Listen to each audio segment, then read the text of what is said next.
Okay, so that's easy. I'm not the employer. I'm not the owner. I'm not the leader. I'm the worker. What am I supposed to do? What am I supposed to do? I have to work Sunday. I have to do it. Well, as we saw just in the text before, some work is necessary on the Lord's Day. Some work is necessary on Sundays. We need police to do policing, and we need military to do protecting. We need hospitals to do the healing. We need people who manage infrastructure and rail lines and airlines to continue to manage. We need pilots and airmen. We need sailors, everything and above, and even pastors to do their jobs on Sunday. So what are we supposed to do? I have to work. Well, looking at this information, and by the way, I think there's a biblical justification for you if you're a soldier, a sailor, and so on, to work on this day. If you are a power plant operator, the Bible in Colossians 1:16 and 17 says, "For by him all things were created in heaven and on earth, visible and invisible, whether thrones or dominions or rulers or authorities, all things were created through him and for him, and he is before all things," and this is the key part, "and in him all things hold together."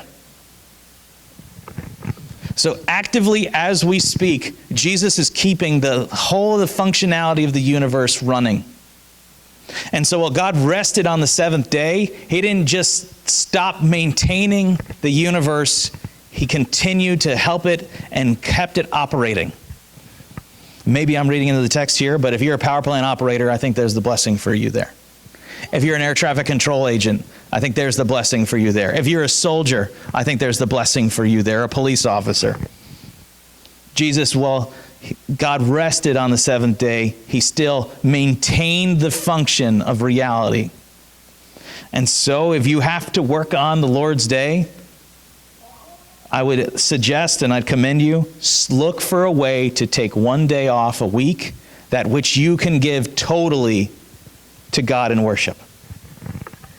I know of churches up in Orlando who have services on Saturday and on Monday because they have people who work in the theme parks, like at Universal in Orlando, on Sundays. And so they have special church services just for those people who have to work on Sunday. That's where we as a church can be helpful if our community is one of which we can have worship for those people. You have reformational fathers like Calvin and Luther would say, you can have church a day of worship any day of the week so long as it's consistent. And that's really the thing, consistently worshiping the Lord. So if you have to work, remember, the Sabbath was made for man, not man for the Sabbath. Find a time consistently to worship God and set it aside.